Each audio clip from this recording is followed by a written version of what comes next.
Well, the G7, this summit is going to focus on, of course, Russia's invasion of Ukraine and having a cohesive and collective stance to push back against Russia's invasion. It's also going to talk about economic coercion from China and how to work together to prevent that coercion and to push China to be what we call a responsible stakeholder. That means not pushing a forced reunification with Taiwan, which would be highly destabilizing for the regional economy and the global economy. They are also going to push towards denuclearization, or at least trying to push back against the tactical deployment of nuclear weapons in Belarus by Russia, the expansion of China's nuclear arsenal to about 1,500 by 2035, and of course, as Martin mentioned, the weapons proliferation by North Korea. They have a lot on the table. I think they are going to come to a cohesive stance. And President Zelensky's visit on Sunday will be really consolidating these three positions. Stephen, on the key issue, I mean, there are a lot of key issues you've highlighted there. I don't see any hope at all of China thinking all of a sudden, oh, goodness me, we must follow a G7 line. We must follow a Western line. We must take our lead from the initiatives coming out from the West as well. China's position, though, is ambivalent. What is China's position, as far as you can see, in terms of its relationship with the G7 and indeed those policies being pushed?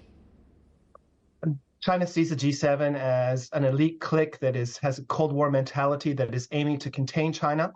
And you're right. I don't think that the G7 is going to be able to push or cajole China to move its position vis-a-vis Russia. But that being said, China is an export superpower. It doesn't have domestic consumption to keep its economy going. And if the G7 and other members of the Western world do pull back from their economy, this will have a dreadful effect on the sacred social economic growth that the Chinese Communist Party has nurtured for 40 years. This is their Achilles heel, and I think that they will step back. They will try to find a constructive role vis-a-vis Ukraine, but that doesn't mean throwing Russia onto the bus. China sees Russia as a key partner in pushing back against U.S.-led pressure on China to shape its behavior.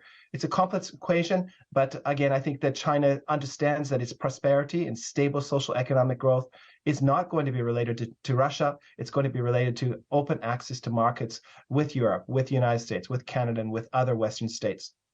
Stephen, can we talk about the shine coming off of the Russian diamond market as well? That's the latest stepped up sanctions that the G7 is talking about.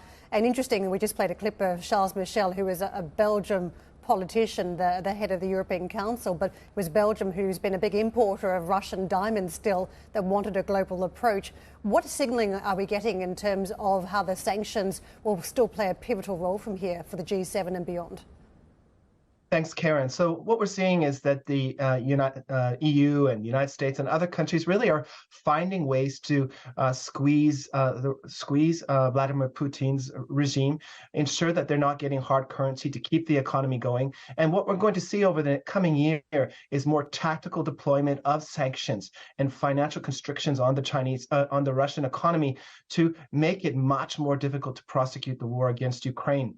A part of this, I assume, will be putting pressure on China and other partners as well to ensure that China does not trade with Russia, does not provide technology to Russia, and does not provide a lifeline to Vladimir Putin's war machine that has invaded Ukraine. And again, we're going to see this tactical approach and seeing what works to ensure that we can push back against this aggression.